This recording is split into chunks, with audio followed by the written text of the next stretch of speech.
Chapter 7.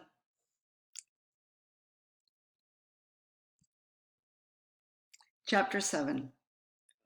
They were just beginning to reel in Darren when the storm struck. The groundmen had noticed the darkening sky. They were scrambling about the field, scurrying the hangar tent with extra spikes, getting the recruits under cover. Four men strained at the ascender winch, pulling Darren down, steady and fast. A dozen ground crew waited to grab the beast's tentacles when it was low enough, but she was still 500 feet up when the first sheet of rain arrived. The cold drops fell diagonally, hitting her dangling feet, even under the cover of the air beast. Its tentacles coiled tighter, and she wondered how long the Medusa would take this pounding before it spilled its hydrogen, hurling itself toward the ground. Stay calm, beastie, Darren said softly. They're they're they're bringing us in. The wild gust caught the Medusa's airbag, and it billowed like a full sail. Darren swung uh, out into the full force of the storm. Her boy slops instantly soaked with freezing rain. When the cable snapped taut, whipping the beast earthward like a kite without enough string, it dropped toward houses and backyard gardens, down and just above the high prison walls. Directly beneath Darren, people scurried along the wet streets, shoulders hunched, unaware of the monster overhead. Another gust of wind struck, and the Huxley was forced low enough that Darren could see the ribs of umbrellas below. Oh, beastie, this isn't good. The Medusa swallowed again, trying to regain its lift, and leveled off a few dozen feet above the rooftops. The cable strained against the wind for a moment, then loosened. The groundmen were giving them slack. Darren reckoned, letting them climb a bit more, like a fisherman trying to keep a catch on the line. But the extra cable was more weight to carry, and she and the Huxley were both heavy with rain. She could spill the water ballast, but once it was gone, there'd be nothing left to slow their fall if the beastie panicked. The cable was scraping across the prison rooftops now, snapping against shingles and pipes. Darren saw it snag on one of the smoky chimneys, and her eyes widened. No wonder the ground men were letting out more cable. They were keeping her away from the prison. If a chimney spark drifted up and reached the Huxley's airbag, the hydrogen would ignite and the ascender exploding in a massive fireball, rain or no rain. A cable snagged again, sending a jolt through the Huxley. The creature spooked the tentacles, coiling tight, and dropped again. Darren clutched the ballast cord, gritting her teeth. She might survive a wind-tossed landing herself, but the shingled rooftops and backyard fences below would shred the creature to pieces, and it would be all Darren's Sharp's fault for not warning the groundmen when she'd had a chance. Some air sense. Okay, beastie, she called. I may have got you into this mess, but I'm going to get you out too. And I'm telling you now, now's not the time to panic. The creature made no promises, but Darren pulled the ballast cords away anyway.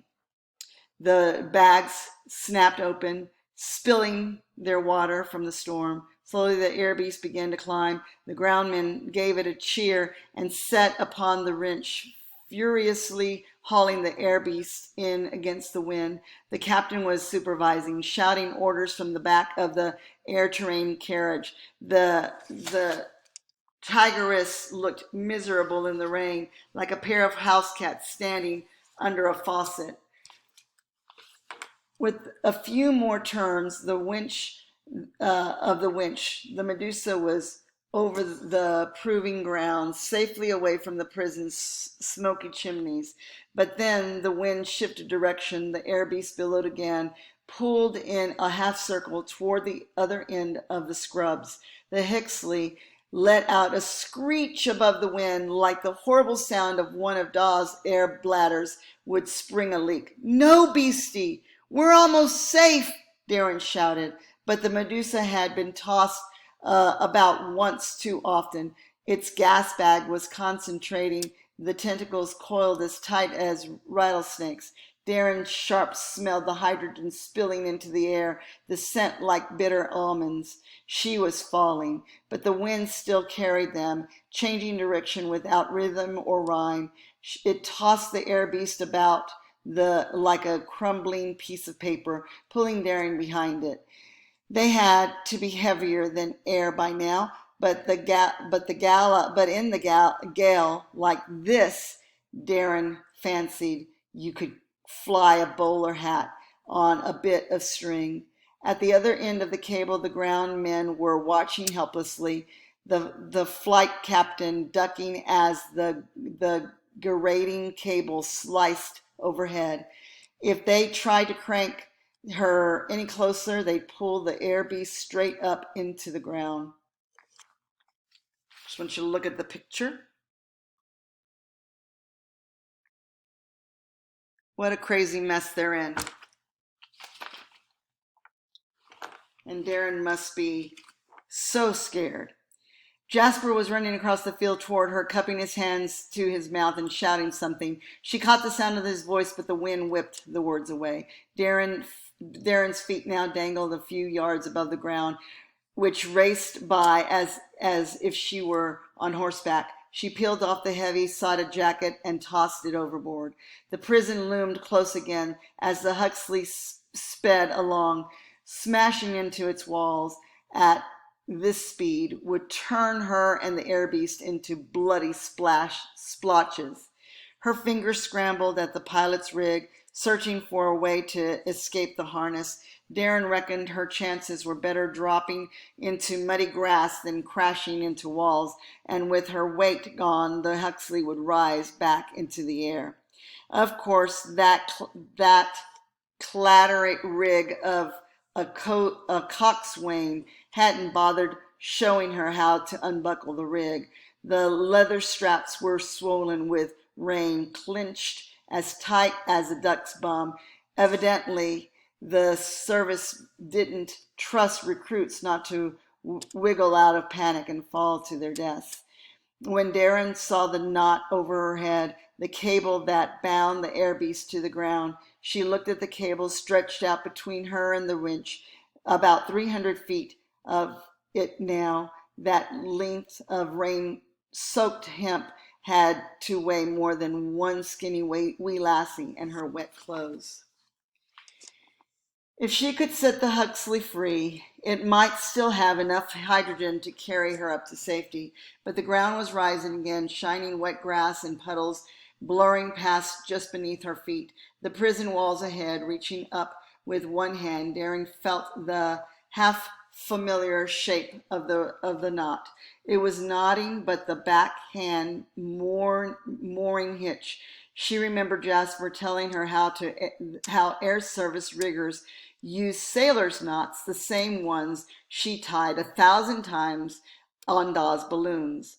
As Darren struggled to free the wet cable from its knots, her boots struck the ground with a bone-jarring thud, skidding across the wet grass. But the real danger wasn't below. It was the approach of prison walls. Darren and the Huxley were seconds away from smashing into the shining expanse of wet stone. Finally, her fingers pushed the cables working in free. The knot spilled, the rope twisted like a live thing, skinning her fingers as it slipped from steel ring. As the weight of 300 feet of wet hemp dropped away, the air beast soared, clearing the prison walls with yards to spare.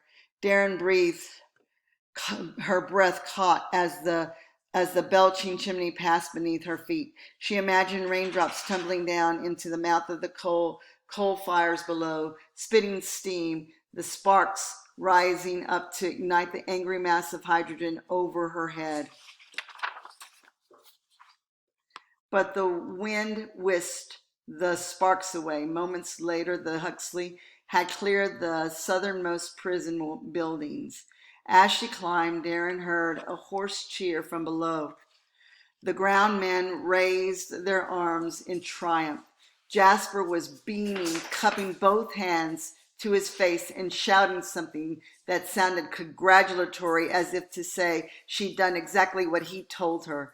"It was my barking idea, Jasper Sharp," she muttered, sucking her rope-burned fingers. Of course she was still in the middle of the storm, strapping to an irritable Huxley, both of them soaring across a search of London, which with precious few spots to land.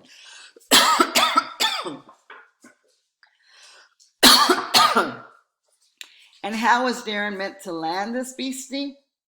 She had no way to vent hydrogen, no more ballast to chase the creature spooked, and no clue if anyone had ever free ballooned with a Huxley before and lived to tell about it.